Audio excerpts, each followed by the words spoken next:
The killer of your destiny is you listening to what people say about you.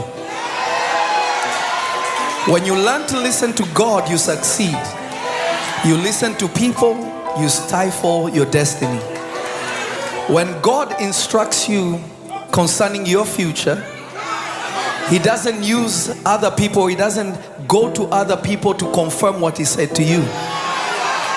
When the Lord spoke to me, it felt crazy. Told me, this is what you're going to do. This is what you're going to do. And I tried to share it with people and they told me, oh no, ministry is so hard. You can't do it. Why do you want to do that? Just keep doing your music. But I want you to know something. The devil is a liar. And sometimes so is your neighbor. Learn to listen to the voice of the Holy Spirit.